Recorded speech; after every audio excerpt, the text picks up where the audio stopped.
زندگی کا سب سے پہلا دور کیا ہے؟ بچپن کا لڑکپن، کھیل کود۔ اس کھیل میں کوئی تلذذ نہیں ہوتی، کوئی سینشول گریٹیفیکیشن جسے انگریزی میں کہتے ہیں، کوئی حصی قسم کی لذت حاصل کرنا، یہ نہیں ہوتا۔ کھیل معصومانہ کھیل، معصوم ہے کھیل میں، معصومانہ کھیل ہے، اس میں کوئی اور ایلیمنٹ نہیں ہے۔ اس سے ذرا آگے آئے جسے آپ ٹین ایجر کہتے ہیں، جو انسانی زندگی کا خطرناک ترین دور ہے۔ اب یہاں نرا کھیل نہیں رہ جاتا، معصوم کھیل نہیں رہ جاتا، تلذذ لذت سے بنا ہے، لذت سے باب تفاعل، لذت حاصل کرنا، یہ تلذذ جو ہے شامل ہو جاتا ہے۔ آنکھوں کی تلذذ کیا ہے؟ حسین شے کو دیکھنا، حسین صورت نظر آئی ہے، آنکھوں کو لذت محسوس ہوئی۔ کانوں کا تلذذ کیا ہے؟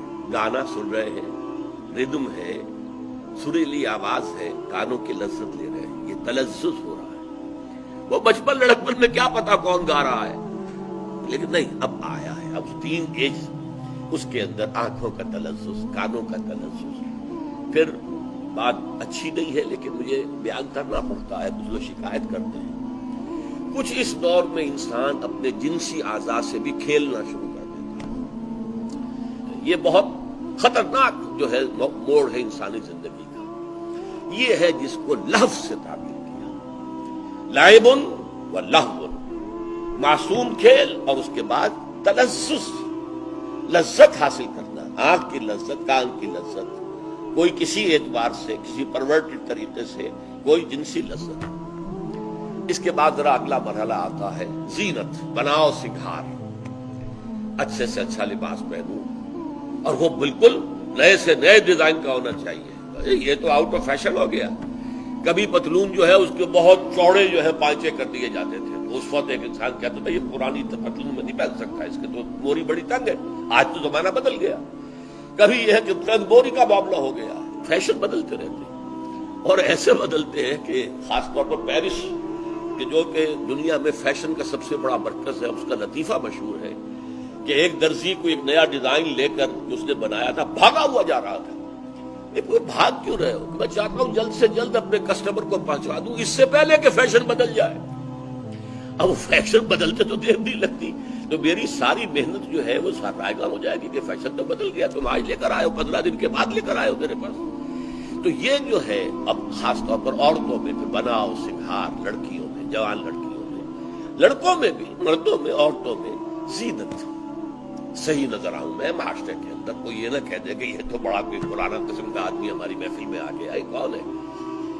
اس کے بعد اگلا مرحلہ آتا ہے، یہ یوں سمجھیے 30 سے لے کے 40 برس کی عمر، اس میں تفاخر، فخر کرنا، میری نسل بلند ہے، میری ذات اونچی ہے، میرے پاس دولت زیادہ ہے، میرے پاس قوت و حشمت زیادہ ہے۔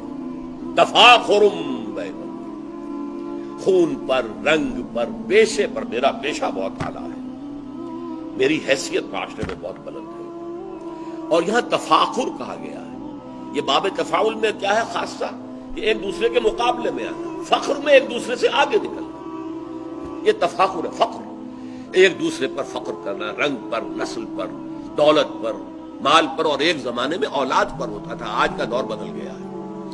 اس زمانے میں اصل عزت انسان کی اولاد سے ہوتی تھی، جس کے پاس 10 جوان موجود ہیں بیٹے اور جوان ہاتھ موجود ہے، اس کی عزت جو ہے وہ زیادہ ہوگی، جس کے پاس کوئی نہیں ہے یا 2-3 ہے، اس کی عزت کم ہوگی۔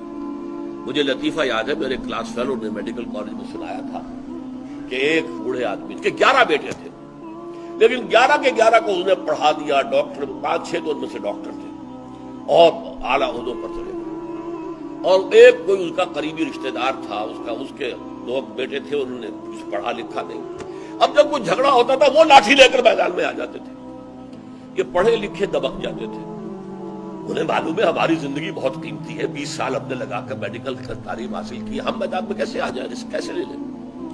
تو وہ چیختا پھرتا تھا، کوئی میرے 11 پڑھے ہوئے لے لے اور مجھے ایک ان پڑھ دے دے، جو میرے ساتھ کھڑا ہو کر میدان میں تو آ سکے، مقابلہ تو کر سکے، ایک ان پڑھ مجھے چاہیے، یہ 11 جو پڑھے لکھے مجھ سے لے۔ تو اولاد کی کثرت جو ہے یہ بہت بڑی فخر کی بات ہے۔ اب اس کے بعد جب انسان، یہ 40 برس کے بعد ہوتا ہے جب عمر ڈھلنی شروع ہوتی ہے، اب تفاخر کا معاملہ ختم، اب تکاثر، زیادہ سے زیادہ دولت، زیادہ سے زیادہ مال، زیادہ سے زیادہ اولاد، تکاثر میں کثرت سے مقابلہ کرنا۔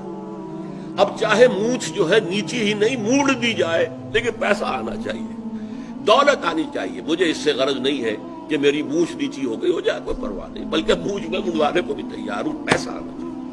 یہ تکاثر فی الاموال والاولاد یہ ختم نہیں ہوتا جب تک انسان مٹی تلے دبا نہ دیا جائے۔ یہ آخری دور انسان کا، چاہے ایک شخص کے پاس اتنی دولت ہو کہ 10 اس کی پشتیں بیٹھ کر کھا سکیں پھر بھی، اور اس کی ٹانگیں چاہے قبر میں لٹکی ہوئی ہوں، لیکن تکاثر پیچھا نہیں چھوڑے گا۔ اس پر پوری ایک صورت ہے قرآن کی، آپ کو معلوم ہے، الہاکم التکاثر حتی زرتم المقابر، تمہیں یہ کثرت اور محتاج کی طلب نے غافل کیے رکھا، یہاں تک کہ قبر